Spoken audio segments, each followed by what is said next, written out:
같이 말씀 보겠습니다. 역대하 33장,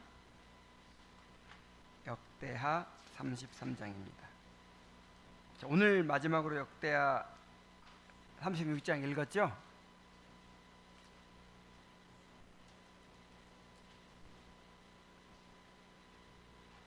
역대하 33장 1절부터 보겠습니다. 1절부터 13절까지 보겠습니다. 교독을 할까요?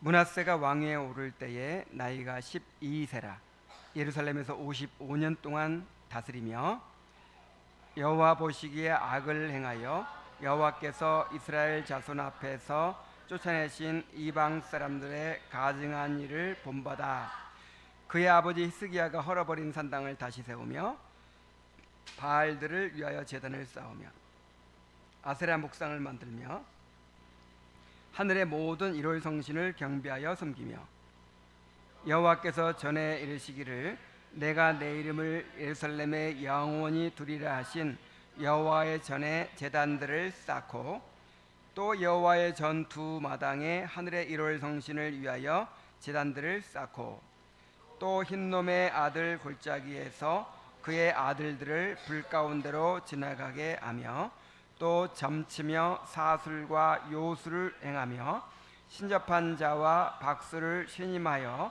여호와 보시기에 악을 많이 행하여 여호와를 진노하게 하였으며 또 자기가 만든 아로새긴 목상을 하나님의 전에 세웠더라. 옛적에 하나님이 이 성전에 대하여 다윗과 그의 아들 솔로몬에게 이르시기를 내가 이스라엘 모든 지파 중에서 택한 이 성전과 예루살렘에 내 이름을 영원히 둘지라. 만일 이스라엘 사람이 내가 명령한 일들 곧 모세를 통하여 전한 모든 율법과 율례와 규례를 지켜 행하면 내가 그들의 발로 다시는 그의 조상들에게 정하여 준 땅에서 옮기지 않게 하리라 하셨으나 유다와 예루살렘 주민이 므낫세의 꾀임을 받고 악을 행한 것이 여호와께서 이스라엘 자손 앞에서 멸하신 모든 나라보다 더욱 심하였더라.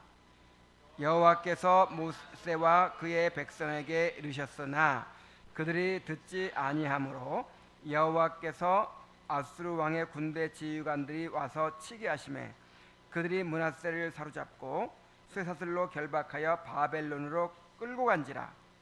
그가 환난을 당하여 그의 하나님 여호와께 간구하고 그의 조상들의 하나님 앞에 크게 겸손하여 기도하였으므로 하나님이 그의 기도를 받으시며 그의 간구를 들으시사 그가 예루살렘에 돌아와서 다시 왕위에 앉게 하시매 므낫세가 그제서야 여호와께서 하나님이신 줄 알았더라. 아멘. 히스기야의 뒤를 이어서 유다의 14번째 왕이 된 므낫세는 12살에 즉위하여 유다 역사상 가장 긴 55년간을 통치했습니다.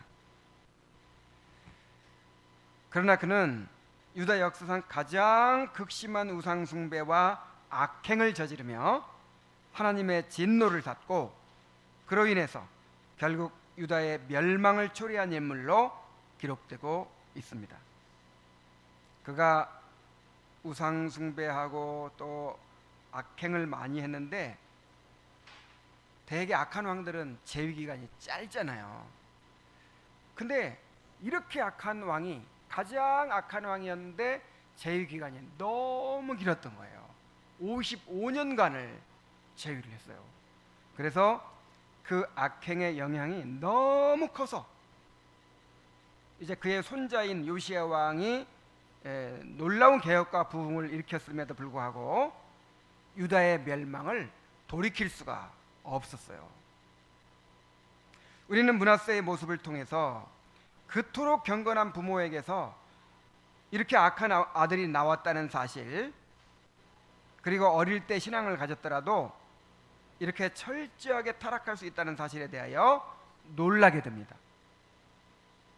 그리고 이 세상에 그 악한 영향력이 얼마나 참 강력한 것인지, 그리고 죄의 권세가 얼마나 파괴적인 것인지 우리가 보게 되고요. 그래서 우리 자녀들에게 신앙을 전수하는 일이 얼마나 중요한 일인가 하는 것을 깨달을 수 있습니다. 자, 므낫세의 삶을 통해서 이러한 깨달음을 얻게 되시기 바랍니다.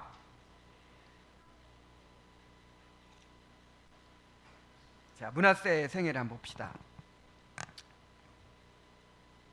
므낫세는 여호와 신앙을 버리고 우상을 숭배했어요.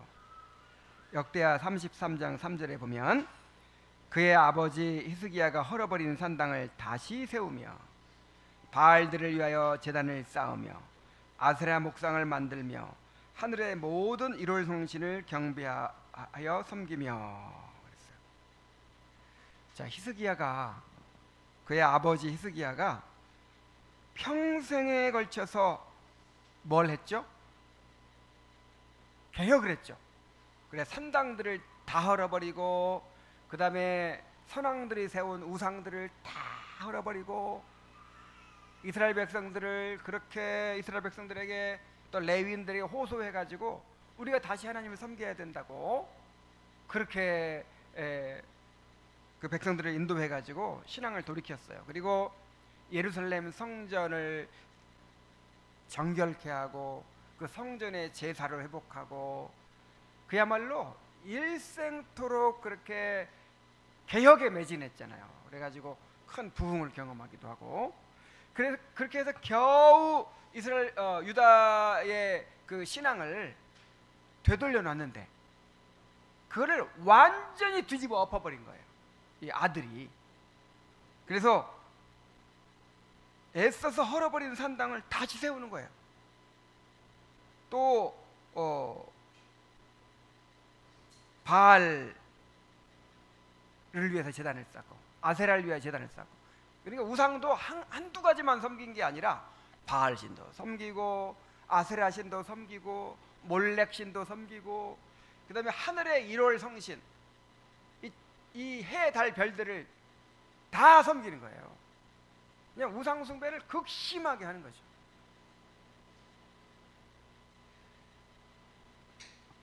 그는 여호와의 성전을 더럽혔습니다. 4절부터 5절까지 보면 여호와께서 전에 이르시기를 내가 내 이름을 예루살렘에 영원히 두리라 하신 여호와의 전에, 성전을 이렇게 수식어를 많이 붙여서 묘사를 해요. 그리고 이제 우상 숭배했다는 거, 성전에 우상을 세웠다는 거 얘기한 다음에 또 이 7절 하반절부터 오면 이 성전이 어떤 성전인지를 아주 길게 얘기하죠. 그러니까 이 성전에 우상을 세운 일이 얼마나 하나님께 극심한 진노를 초래한 죄였는지를 강조하는 것이죠.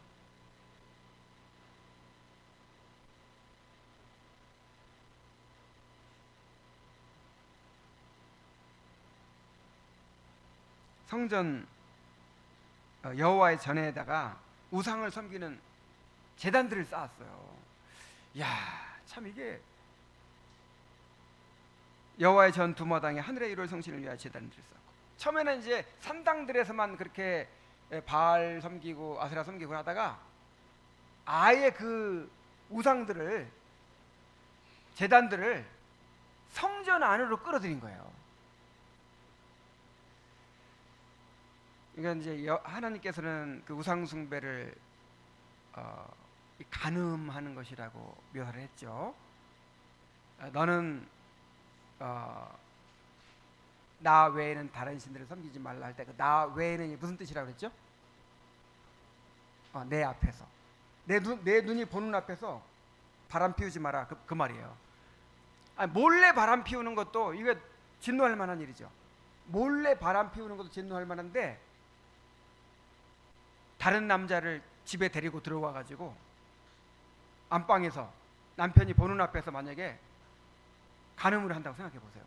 그런 짓을 한 거예요. 이 므낫세가 그런 짓을 한 거예요. 그리고 하나님 보시기에 온갖 가증한 일을 행하였습니다. 6절부터 7절 상반절에 보면 또 흰놈의 아들 골짜기에서 그의 아들들을 불 가운데로 지나가게 하며. 이게 뭐예요? 그 가나안 민족들은 또 이 아수르라든지 그 주변 민족들은 우상을 섬기는데, 특히 이제 몰렉 신을 섬기면서 자기 아들을, 자기 자식들을 불태워 바치는 거예요.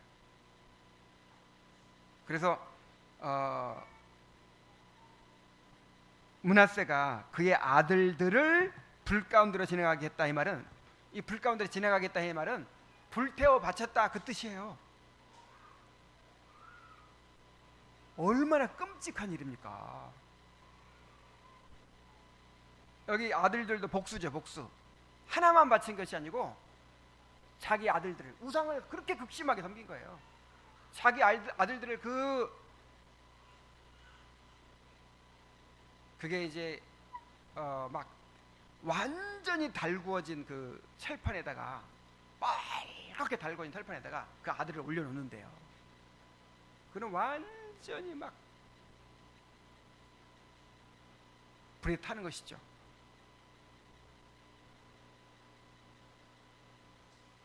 자, 그런 짓을 했어요. 또 어떤 짓을 했냐면 점치며 점을 쳐요.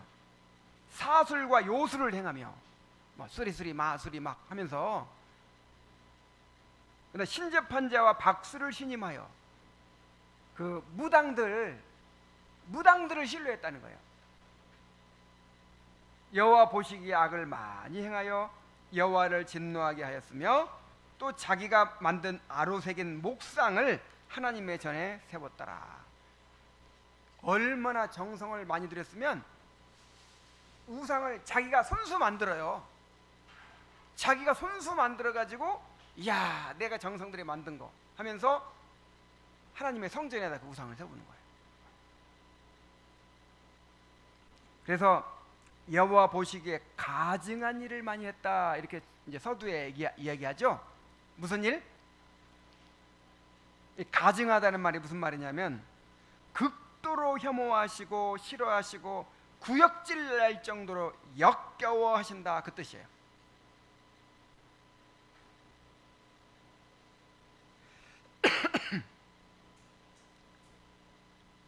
자, 므낫세가 그런 일들을 했습니다.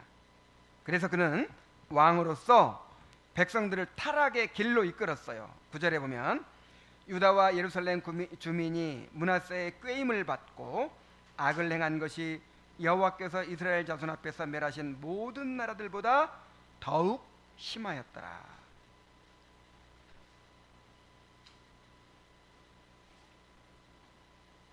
자, 그래서 므낫세는 이제 유다 나라를 이제 우상 숭배로 이끌었는데, 그 정도가 어느 정도냐면, 우상 숭배는 가나안 족속들이 하는 일이잖아요. 그리고 그 주변 민족들이 하는 일이잖아요. 그런데 그 나라들보다 더욱 심했다는 거예요. 그 우상 숭배하는 나라들보다 아예 그냥 한술 더 떠서 그렇게 우상 숭배에 열정을 냈다는 거예요. 거기다가 그는 자신을 반대하는 사람들을 많이 죽였습니다. 열왕기하 21장 16절에 보면 므낫세가 유다에게 범죄하게 하여 여호와께서 보시기에 악을 행한 것 외에도 또 무죄한 자의 피를 심히 많이 흘려 예루살렘 이 끝에서 저 끝까지 가득하게 하였더라. 므낫세가 이렇게 극악한 우상 숭배와 그런 가증한 일들을 행할 때 그걸 반대하는 사람들이 많이 있었겠죠. 왕이시여, 이렇게 하시면 안 됩니다. 선왕께서 어떻게 개혁을 하신 것인데, 어떻게 유다 백성들의 신앙을 돌려놓으신 것인데 다시 산당을 세우면 어떻게 합니까?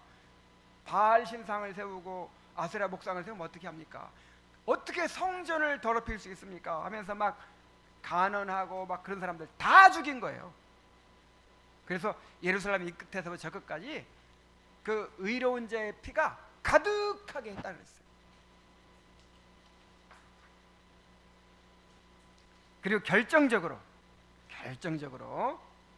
하나님께서 선지자들을 보내서 경고하셨지만 듣지 않았습니다. 10절에 여호와께서 므낫세와 그의 백성에게 이르셨으나 그들이 듣지 아니하므로.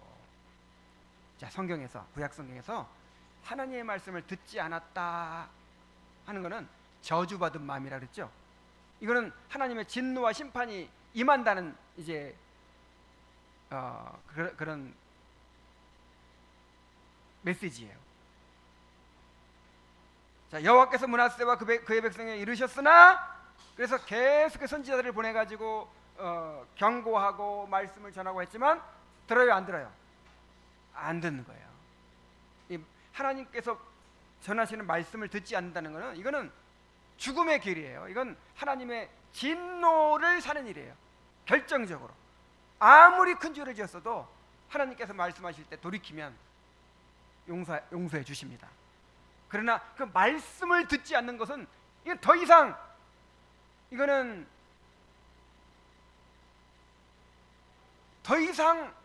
이거는 은혜를 받을 수가 없어요. 말씀을 듣지 않는 것은 하나님의 심판과 저주를 받게 되는 것을 의미합니다. 그래서 말씀을 듣지 않기 때문에 이제 하나님께서 진노하시고 심판하십니다. 하나님은 므낫세로 인하여 유다의 심판을 선언하십니다. 열왕기하 21장 12절로 24절을 보면, 그러므로 이스라엘의 하나님 여호와가 말하노니 내가 이제 예루살렘과 유다의 재앙을 내리리니 듣는 자마다 두 귀가 울리리라. 내가 사마리아를 잰 줄과 아합의 집을 다림 못한 추를 예루살렘에 베풀고 또 사람이 그릇을 씻어 엎음같이 예루살렘을 씻어버릴지라. 내가 나의 기업에서 남은 자들을 버려 그들의 원수의 손에 넘긴즉 그들이 모든 원수에게 노략거리와 겁탈거리가 되리니. 이제 유다의 멸망을 선언하시는 거죠. 내가 그들을 씻어 엎음같이, 그릇을 씻어서 확 엎어버린 것처럼 완전히 없애버리겠다, 완전히 패망케 하겠다, 이렇게 선언을 하셨습니다. 그리고 므낫세 개인에게도 이제 심판을 선언하시고 또 시행하십니다. 11절에 여호와께서 아수르 왕의 군대 지휘관들이 와서 치게 하시매 그들이 므낫세를 사로잡고 쇠사슬로 결박하여 바벨론으로 끌고 간지라.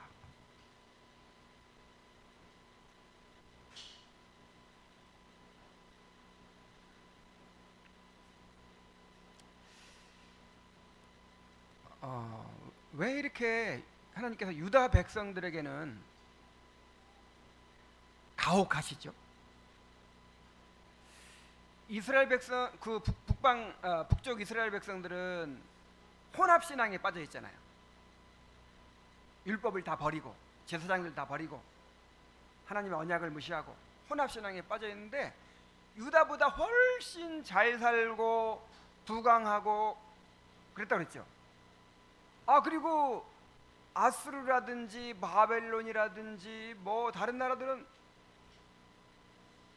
그렇게 그냥 뭐 하나님 섬기지도 않고 우상만 섬기는데도 그냥 내버려 두세요. 오히려 막 다른 나라들 지배하게 만드시고 힘을 막 그렇게 만드시는데, 왜 유다는 이렇게, 유다는 인구도 작고 땅도 척박하고 좁고 그렇게 정말 연약한 나라인데, 그냥 조금만 우상 숭배하면 금방 이렇게 징계하시고 이렇게 또 진노하시고. 자, 왜 이렇게 하세요?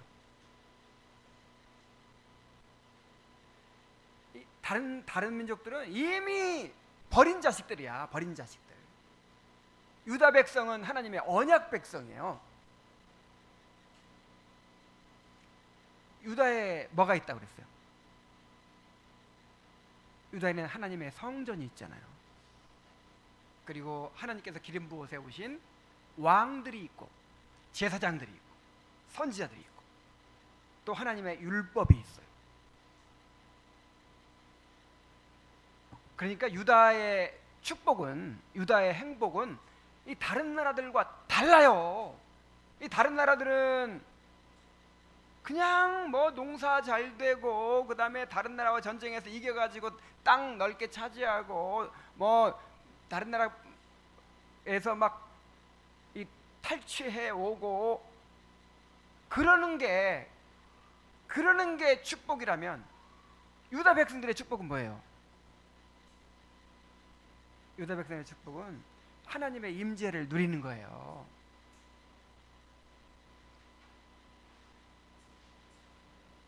언약을 신실하게 지키고 하나님의 임재를 누리는 거, 그리고 하나님이 언약하신 메시아를 통해서 이제 구원받는 것이 그게 축복이잖아요. 가는 길이 달라요. 가는 길이.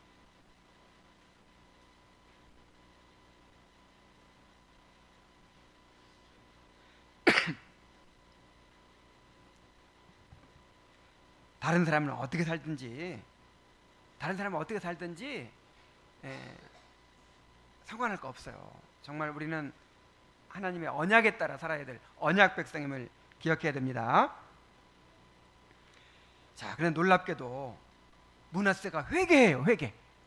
그렇게 악한 왕이었는데 회개를 합니다. 자, 므낫세는 바벨론에 사로잡혀 가고 나서야 마음이 낮아져서 회개하게 됩니다. 12절부터 13절 상반절에 보면 그가 환난을 당하여 그의 하나님 여호와께 간구하고 그의 조상들의 하나님 앞에 크게 겸손하여 기도하였으므로, 자, 어떻게 됐어요? 크게 겸손해졌어요. 마음이 완전히 낮아져 가지고 하나님 앞에 기도해요. 이게 회개의 증거죠. 이 회개가 뭐냐면 마음을 낮추는 게 회개예요. 그러니까 마음이 깨어지는 거. 여호와께서 구하시는 제사는 뭐다? 상한 심령이 브로큰 하트라고 그러죠. 브로큰 하트. 산산이 부서진 마음. 이게 겸손이에요. 겸손. 하나님께서 요구하시는 것은 뭐예요? 겸손한 마음. 겸손한 마음은 죄를 깨달을 때 오는 거예요. 자신의 죄를 깊이 깨달을 때 겸손해질 수 있어요. 그러니까 지금 자신의 죄를 깨닫고 회개했다는 것이죠. 그래, 크게 겸손해졌어요. 크게 낮아졌어요. 그래서 므낫세가 이때 비로소 회심하게 된 것으로 봅니다. 자, 므낫세가 12살에 왕이 돼가지고 왕이 되자마자 그렇게 여호와 신앙을 버리고 우상을 섬기는데, 우상을 그냥 대충 섬기는 게 아니죠. 진심으로 섬기죠. 자기 아들을 불살라 바칠 정도로 진심으로 섬기죠. 자기가 직접 우상을 자기 손으로 직접 만들어 가지고 정성스레 만들어서 성전에 세울 정도로 진심으로 섬기죠. 회심하지 못한 거예요. 므낫세가 회심하지 못한 상태였는데 바벨론으로 사로잡혀 가지고 그렇게 왕위를 잃어버리고 이제 완전히 이제 자기 인생을 끝냈잖아요. 그래서 그렇게 하나님의 진노와 심판을 당하고 나서 자기 삶을 돌이켜 보면서 죄를 깨달은 거예요. 그래서 크게 겸손해져서 하나님 앞에 기도했습니다. 하나님은 그의 기도를 들으시고 그의 왕위를 회복시켜 주셨어요. 13절 하반절에 하나님이 그의 기도를 받으시며 그의 간구를 들으시사 그가 예루살렘에 돌아와서 다시 왕위에 앉게 하시매 므낫세가 그제서야 여호와께서 하나님이신 줄을 알았더라. 자, 완전히 회심한 거죠. 자, 그리고 이제 회심을 해가지고 완전히 이제 여호와 신앙을 회복하니까 갖게 되니까 자기가 한 일들을 이제 해결해야 되겠죠. 그래가지고 놀랍게도 개혁을 일으킵니다. 개혁. 므낫세의 개혁. 15절 16절입니다. 한번 같이 읽어봅시다. 시작. 이방신들과 여호와의 전의 우상을 제거하며 여호와의 전을 건축한 사내와 예루살렘에 쌓은 모든 제단들을 다 성 밖에 던지고 여호와의 제단을 보수하고 화목제와 감사제를 그 제단 위에 드리고 유다를 명령하여 이스라엘 하나님 여호와를 섬기라 하며. 이야, 이거 히스기야인지 요시야인지 막 헷갈리죠. 우와, 엄청나게 막 대대적인 개혁을 일으켜요. 그러나 그가 범한 죄의 영향으로 이미 정해진 유다의 멸망을 돌이킬 수는 없었습니다. 열왕기하 23장 25절 27절에 보면 요시야가 그렇게 정직한 길로 행할 뿐만 아니라 온전한 마음으로 하나님을 섬김으로 해서 놀라운 개혁이 일어나고 놀라운 부흥이 일어났죠. 그래서 거의 이제 망해가던 유다가 마지막 불꽃이 이렇게 일었어요. 불꽃이 일어났어요. 그러나 보세요. 요시야와 같이 마음을 다하며 뜻을 다하며 힘을 다하여 모세의 모든 율법을 따라 여호와께로 돌이키는 왕은 요시야 전에도 없었고 후에도 그와 같은 자가 없었더라.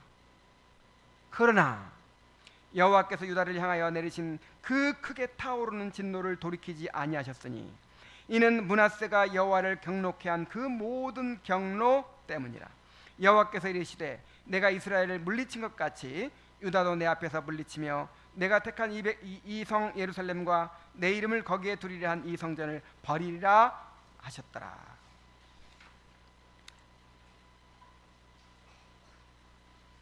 그 요시야 왕이 그토록 전에도 없었고 후에도 없을 만큼 그토록 온 마음을 다해 하나님을 사랑하고 또 유다 백성의 신앙을 돌이키고 개혁을 일으키고 부흥을 일으켰지만, 그러나 55년 동안 재위하면서 그의 할아버지 므낫세가 끼친 그 악한 영향을 되돌릴 수가 없었어요. 너무 안타까운 일이죠. 그래서 요시야 다음에 이제 다음 왕부터 나라가 완전히 망하게 되죠. 자, 므낫세의 삶에서 얻는 교훈입니다. 자, 므낫세의 삶을 통해서 우리가 무엇을 깨달아야 되겠습니까? 첫째로 자녀에게 신앙을 전수하는 일의 중요성을 깨달아야 돼요. 부모의 신앙이 자동적으로 자녀에게 전달되지 않는다는 사실을 우리는 이 므낫세를 통해서 알 수 있어요. 므낫세는 아버지 히스기야와 완전히 다른 길을 택했습니다. 우리 자녀들 잘 들어야 돼요. 우리 부모가 아무리 경건한 사람이었더라도 부모 때문에 내가 저절로 신자가 될 수 없고 부모 때문에 내가 저절로 천국 갈 수 없는 거예요. 내 스스로 하나님과의 관계 속에서 단독적으로 그렇게 선택을 해야 돼요. 내 신앙을 가져야 돼요. 이 므낫세가 그렇게 경건한 아버지가 있었으니까 아버지 살아계실 때는 신앙을 잘 지켰겠죠. 아버지 살아있을 때는 경건한 신자처럼 보였을 거예요. 근데 아버지가 딱 죽고 나니까 이제 내가 모든 걸 결정하고 선택할 때가 되니까 완전히 다른 길을 가버리잖아요. 우리 자녀들도 그렇게 될 수 있어요. 결국 우리 각자는 자신의 선택에 따라 하나님과의 관계를 결정해야 합니다.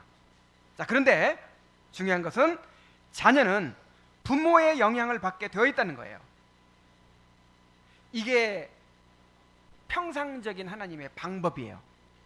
그러니까 하나님의 특별한 섭리에 의해서 부모가 경건하지 못한 부모였는데도 경건한 자녀가 나올 수 있어요.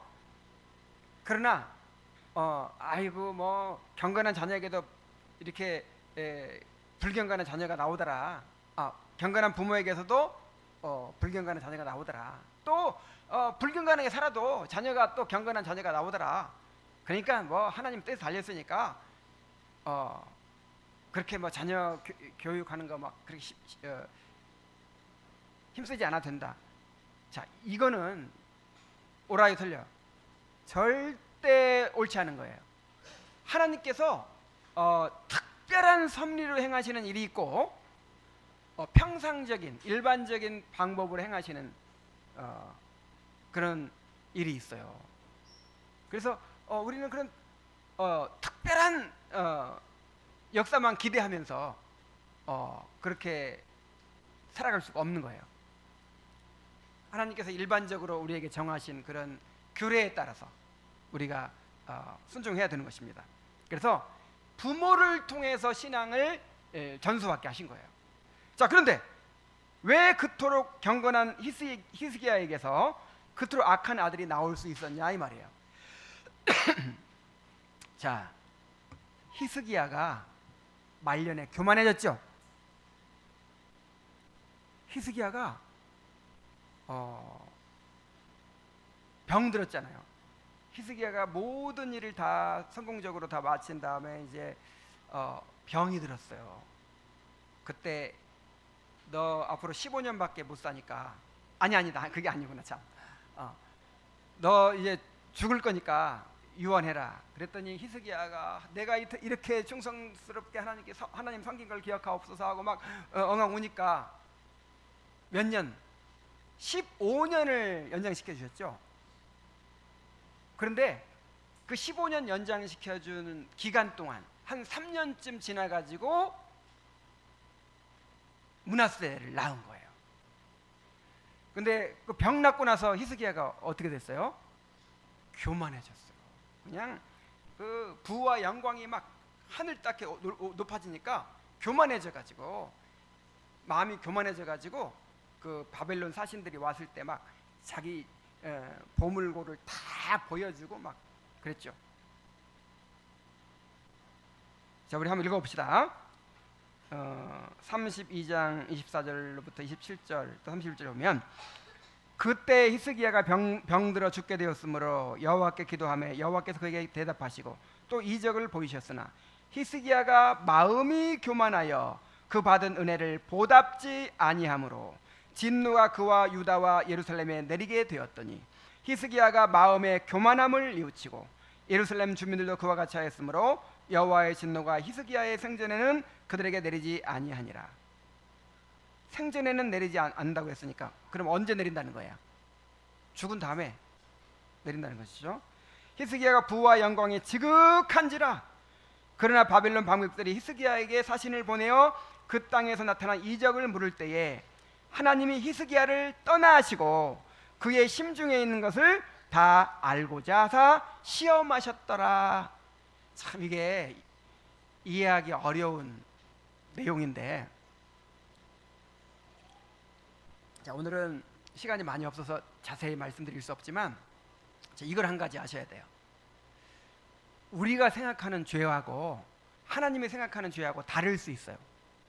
자, 사람들은 어떤 거를 크게 생각하냐면 도덕적으로 옳게 행하고 그르게 행하고 이거를 밖으로 드러난 걸 크게 여기죠.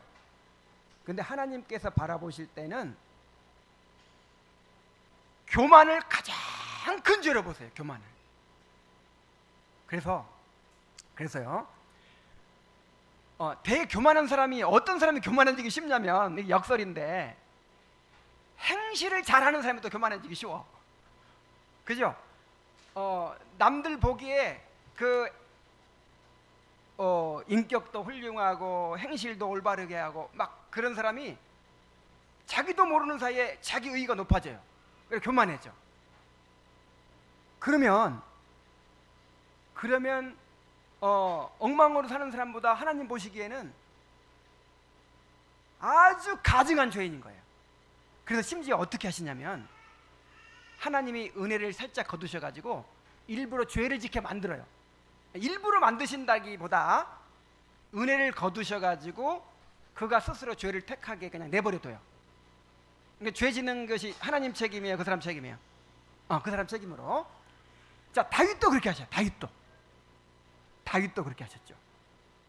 그러니까 사람이 교만해지면요, 이거는 방법이 없어요. 사람이 마음이 높아지고 교만해지면 이거는 차라리 죄를 지켜 해서라도 그가 죄인인 걸 깨닫게 하셔야 돼요. 저 웨스트민스터 신앙 고백서에 봤죠? 그래서 하나님께 때때로 그 사람을 이렇게 죄를 깨닫게 하시기 위해서, 그래가지고 성화를 이루시기 위해서 이 죄를 짓도록 허용하신다는 거예요. 너무 내 행실이 바르고, 이 하나님의 은혜로 막 지켜주셔가지고 너무 행실이 바르고 그냥 너무 그러다 보니까 사람의 칭찬받고 하다 보니까 내가 의로운 줄 알아요.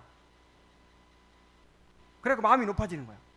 그리고 하나님이 복을 주셔가지고 막 이것도 잘 되고 저것도 잘 되고 이것도 성공하고 저것도 형통하고 하니까 그냥 마음이 이렇게 높아져가지고 겉으로 볼 때는 나무랄 데가 아무것도 없어. 그런데 하나님 보시기에는 가증한 죄인인 거예요. 그래서 하나님이 손을 보시는데 어떻게 보신다고? 심지어 그냥 죄를 범하도록 은혜를 거두시는 거예요. 이게 이제 그 다윗에게는 어떤 일로 나타났냐면 인구조사. 근데 인구조사뿐이 아니에요. 사실은 인구조사뿐 아니라 밧세바와 범죄한 것도 다 그런 거예요. 지금 히스기야가, 자 이거 보세요. 바벨론 방백들이 히스기야에게 사신을 보내어 그 땅에서 나타난 이적을 물을 때에 하나님이 히스기야를 어떻게 하셨다? 떠나시고 그의 심중에 있는 것을 다 알고자 시험하셨더라. 그러니까 하나님 몰라서 시험한 게 아니라 이 교만해진 거, 그거를 이제 드러내신 것이에요, 바깥으로.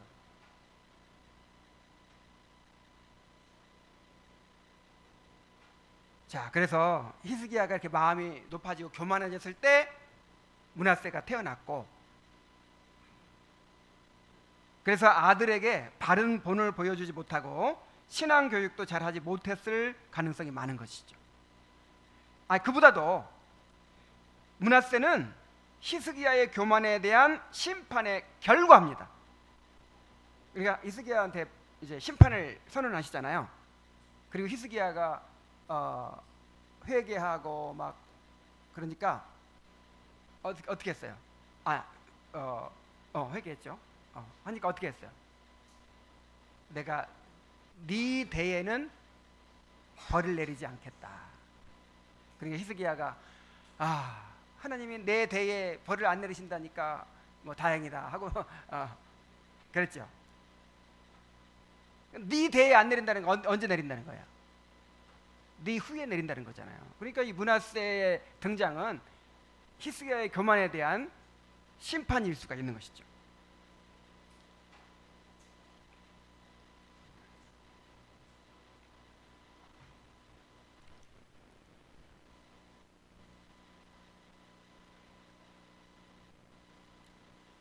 자, 다윗의 그 밧세바와 간음하고 우리아를 죽인 그 죄에 대한 심판도 자녀들에게 나타났어요. 하나님께서 심판하시면서 뭐라고 그랬어요? 너는 은밀하게 이 간음죄를 범했지만 네 아내들은 백주 대낮에 그런 일을 당하게 될 것이다. 그리고 칼이 내 집을 떠나지 않게 될 것이다. 근데 그것이 자녀들이 그대로 나타났어요. 그래서 자녀들이 서로 강간하고 그 다음에 죽이고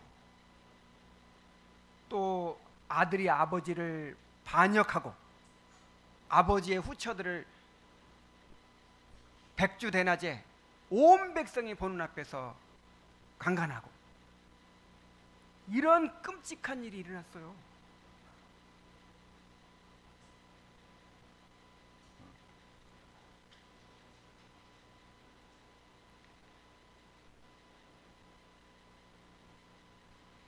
자,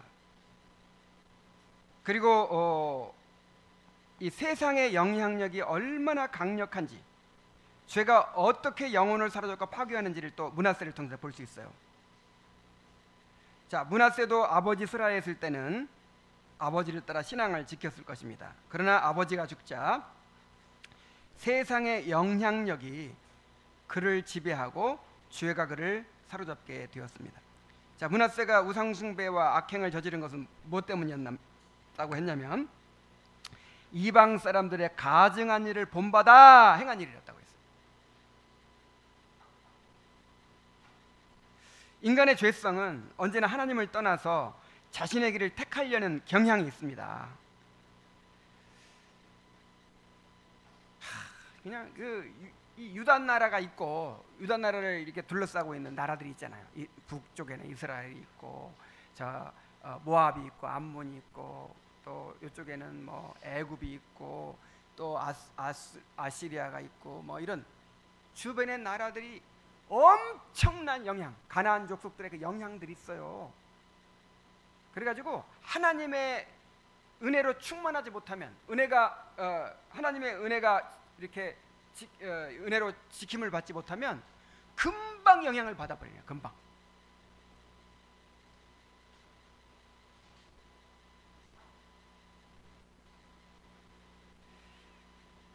그리고 이 죄가 얼마나 사람을 사로잡고 그 파괴적으로 만드는지 보세요.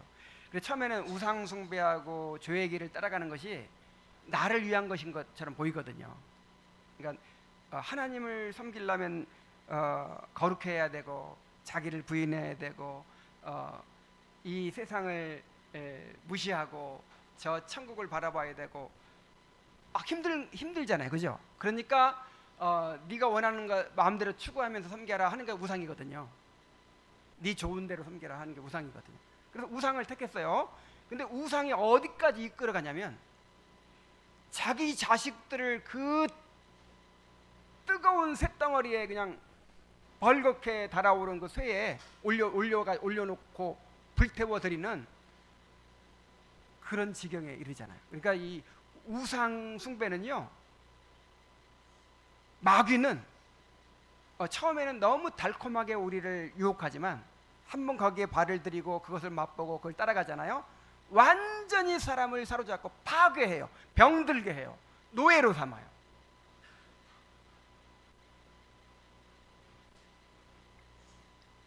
자, 그러므로 우리가 자녀들에게 신앙을 전수하는 일에 힘써야 한다는 거예요.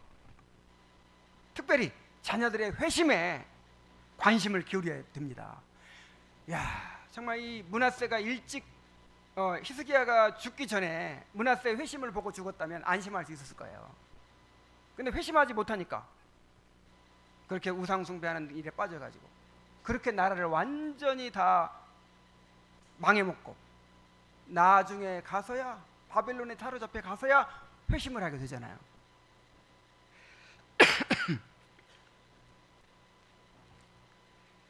어려서는 아무리 경건해 보여도 회심하지 않은 이상, 그 회심의 증거가 드러나지 않은 이상 우리가 안심할 수 없어요. 회심하지 않은 사람은 언제든 결국 육신을 따라 사는 길을 가게 될 수밖에 없습니다. 그래서 므낫세를 보면서 정말 우리 자녀들에게 신앙을 전수하는 일, 정말 얼마나 이것이 중요하고 우리가 힘써야 되는 일인지를 깨달아야 할 줄로 믿습니다. 그리고 우리 자녀들도 마찬가지예요. 자녀들도 므낫세를 보면서 깨달아야 돼요. 이야, 정말 내가 어렸을 때 분명한 회심을 경험하지 않고 분명하게 하나님과의 관계를 바로 하지 않으면, 내가 만약에 이제 이 보호막이 없어질 때, 내가 이제 부모 슬하를 떠나게 될 때 내가 어떻게 될지 모른다, 그런 생각을 가져야 돼요. 우리 부모가 나를 지금 이렇게 가르치고 인도하고 통제해주고 그렇게 해주는 것을 정말 감사하게 여기고, 우리 부모 입장에서도 이제 시간이 얼마 남지 않았다 이런 말을 하지만 우리 아이들도 마찬가지예요. 시간이 많지 않아요. 여러분들이 기회가 있을 때 정말 잘 배우고 하나님을 만나야 될 줄로 믿습니다. 자, 그래서 므낫세의 삶을 통해서 자녀에게 신앙을 전수하는 일이 얼마나 중요한지를 깨달아야 한다고 했어요. 또 한 가지는 회개의 중요성이에요. 회개의 중요성. 그토록 악행을 많이 한 므낫세였지만 심판을 받고 마음이 낮아져서 회개하자 하나님은 그의 기도를 들으시고 왕위를 회복시켜 주십니다. 하나님은 긍휼이 풍성하신 하나님이십니다. 아무리 큰 죄를 범하고 하나님을 멀리 떠났더라도 겸손히 회개한 자에게는 반드시 은혜를 베푸십니다. 근데 이게 반대로 생각하셔야 돼요. 아까 므낫세가 하나님의 말씀을 듣지 않았을 때 어떻게 됐어요? 심판받았죠. 하나님의 말씀을 듣지 않는 그 교만한 마음에는 반드시 심판이 있어요. 두려워해야 돼요. 하나님의 말씀을 듣지 않는 그 교만한 마음에 반드시 심판이 있어요. 그러나 아무리 큰 죄를 지었더라도 겸손히 회개하는 자에게 하나님은 긍휼을 베푸십니다. 그래서 회개를 잘하는 사람이 되어야 됩니다. 하나님께서 여러 가지 증거들을 통해서 하나님이 나를 지금 깨닫게 하시는구나, 나에게 말씀하시는구나, 나를 징계하시는구나, 이런 걸 깨달을 때 정말 속히 굴복하고 회개할 줄 아는 사람이 되어야 돼요.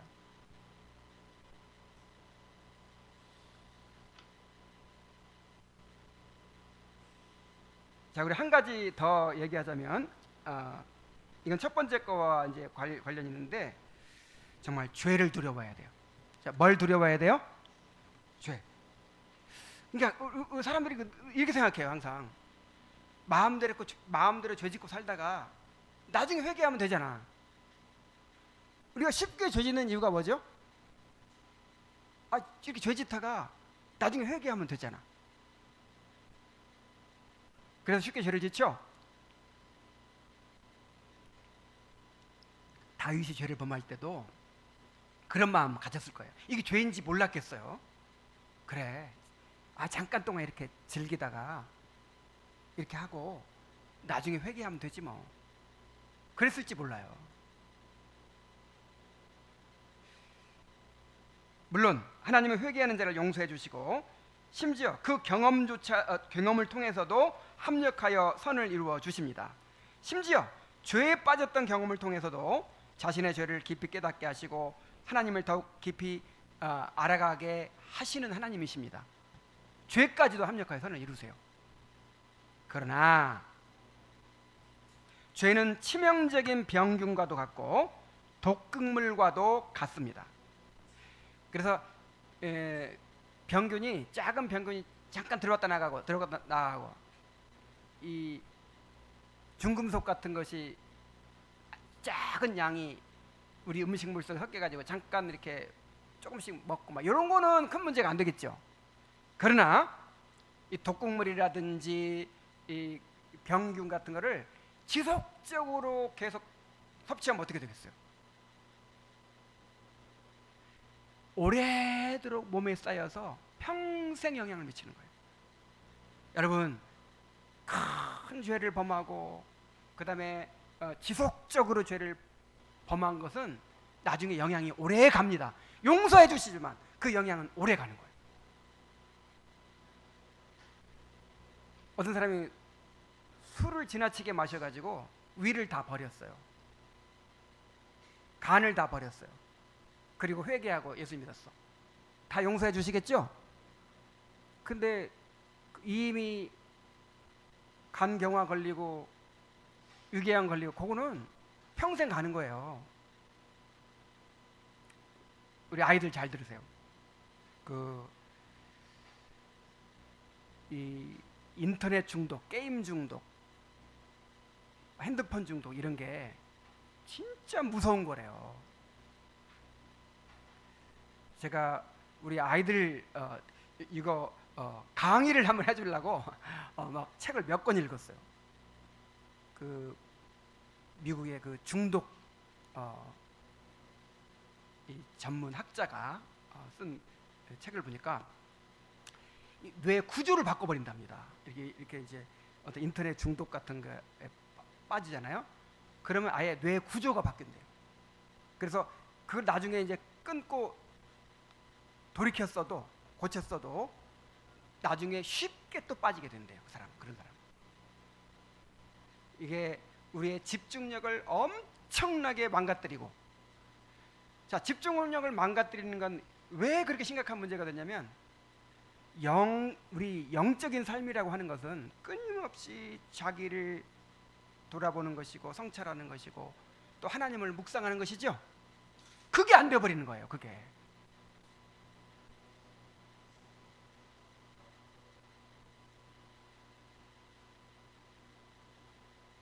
그래서 정말 그 나중에 회개하면 되지 그게 아니고 회개 용서해 주시죠. 그러나 심각한 죄를 지속적으로 이렇게 범한 그런 결과는 두고두고 영향을 미쳐요. 그러니까 다윗의 죄가 용서받았지만 영향을 미치잖아요. 히스기야의 교만이 영향을 미치잖아요. 므낫세가 나중에 회개가 용서받았지만 므낫세가 지은 죄가 대대로 영향을 미치잖아요. 특별히 부모의 신앙이 자녀의 삶에 영향을 미치게 된다는 사실을 기억해야 돼요. 우리 출애굽기 20장 5절 6절 한번 다 같이 읽어보겠습니다. 자, 시작. 내 하나님 여호와는 질투하는 하나님인즉 나를 미워하는 자의 죄를 갚되 아버지로부터 아들에게로 3, 4대까지 이르게 하거니와 나를 사랑하고 내 계명을 지키는 자에게는 1000대까지 은혜를 베푸느니라. 근데 이 일이 사무엘서, 열왕기서, 역대기서 그대로 나타나잖아요. 이게 언약의 원리이기 때문에.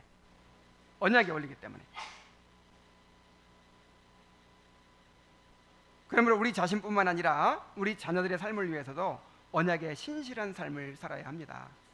잠언 14장 26절에 여호와를 경외하는 자에게는 견고한 의뢰가 있나니 그 자녀들에게 피난처가 있으리라 그랬어요. 자, 여호와를 경외하는 자에게는 자녀들에게 뭐가 생겨요? 근데 이것도 자동이 아니야. 이것도 자동이 아니고 그 전후 문맥을 보면 왜 피난처가 생기냐면 자녀들을 부지런히 가르치기 때문에 피난처가 생기는 거예요. 이게 자동이 아닙니다. 나만 경건하게 살면 아이들이 자동으로 그게 아니고 경건하게 산다는 게 뭐냐면 그 언약 백성의 의무를 다하며 사는 거 경건하게 사는 거잖아요. 자녀들에게 부지런히 가르치는 거죠. 잠언이 그런 말씀이잖아요. 청년들에게 스승에게 부모에게 잘 배워라 그 내용이잖아요. 그래서 경건한 부모는 늘 자녀에게 본을 보이고 또 말씀을 가르치고 하기 때문에 자녀들에게 피난처가 생긴다. 그런 말씀이죠. 우리 자신뿐만 아니라 우리 자녀들의 삶을 위해서도 정말 언약의 신실한 삶을 살아가는 성도들이 되시기를 바랍니다. 네, 이제 기도하겠습니다.